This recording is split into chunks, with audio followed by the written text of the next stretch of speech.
صوفی سلسلت کے عنوان سے سب سے پہلے تو میں یہ عرض کر دوں کہ اس کا مقصد کیا ہے۔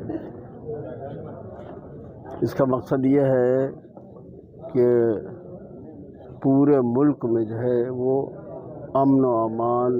پیار اور محبت کا نظام قائم ہو اور نفرتیں دور ہوں، بھائی چارگی، اخوت جو ہے یہ آپس میں پیدا ہو۔ تو اس پروگرام کا اصل مقصد یہی ہے اور اسی مقصد سے اس پروگرام کا انعقاد کیا گیا ہے۔ اس کے علاوہ اس پروگرام کے حوالے سے میں یہ بھی کہوں گا کہ اس طرح کے پروگرامز جو ہیں تو پورے ہندوستان میں جو ہے اگر منعقد کیے جائیں تو وہ بہتر ہے، لیکن ہم اس بات کے سراسر خلاف ہیں کہ اشارے میں، کنائے میں بھی کوئی بات اس طرح سے کی جائے کہ جو کسی کی بھی مخالفت میں نہ ہو۔ دیکھیے یہ بات تو صحیح ہے کہ اللہ کے رسول صلی اللہ علیہ وآلہ وسلم کی توہین ہو یا کسی بھی مذہب کے پیشوا اور رہنما کی توہین و تضلیل کی جائے تو اس سے پوری عالم انسانیت جو ہے وہ اس میں بے چینی پیدا ہوتی ہے، اضطراب پیدا ہوتا ہے اور لوگ اس حرکت سے پریشان ہوتے ہیں۔ تو اس طرح کی حرکت نہیں ہونا چاہیے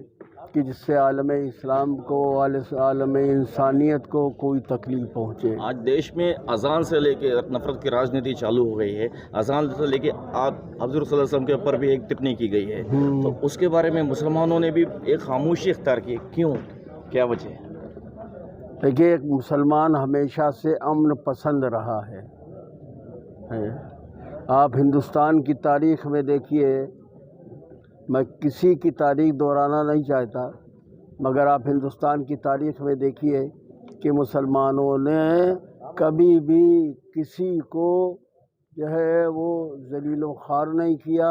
اور نہ کسی کا آڈر مڈر کیا، نہ کسی کو پریشان کیا۔ مسلمان ہمیشہ صبر اور ضبط سے کام لیتا ہے۔ یہ دور جو ہے وہ مسلمانوں کے لیے اس معاملے میں اور بھی خطرناک سا معلوم ہوتا ہے، اس لیے کہ طرح طرح کے معاملات سامنے آ رہے ہیں، اذان سے لے کر کے مساجد کے انہدام تک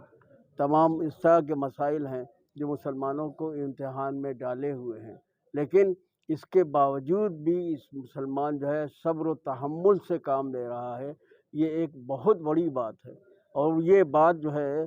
یہ صوفیوں ہی نے مسلمانوں کو سکھائی ہے۔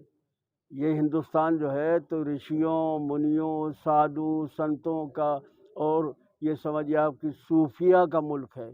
حضرت سید بدیع الدین قطب المدار رضی اللہ تعالیٰ عنہ ایک عظیم بزرگ ہیں، ایک عظیم بزرگوں میں آپ کا شمار ہوتا ہے، اور سن 282 ہجری میں آپ ہندوستان تشریف لے آئے تھے۔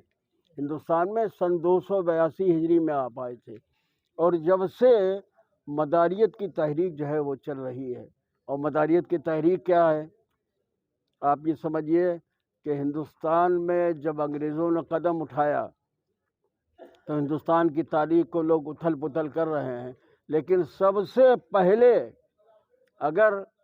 ہندوستان میں انگریزوں کے خلاف کسی نے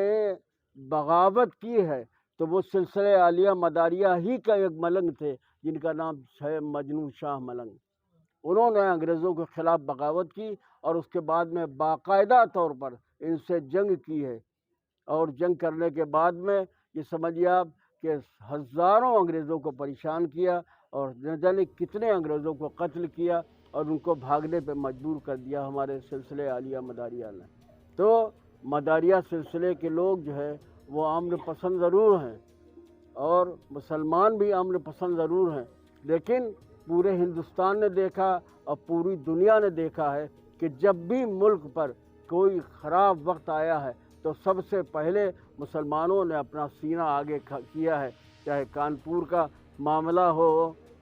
جو انگریزوں کے سامنے آئے تھے کہ چھوٹے چھوٹے بچوں کو جو ہے انگریزوں نے قتل کیا تھا، آپ دیکھیے اس میں مسلمانوں کی کتنی تعداد ہے، اور بھی جس قدر بھی مسائل سامنے آتے ہیں مسلمان ہمیشہ ملک کے لیے جو ہے وفادار ثابت ہوا ہے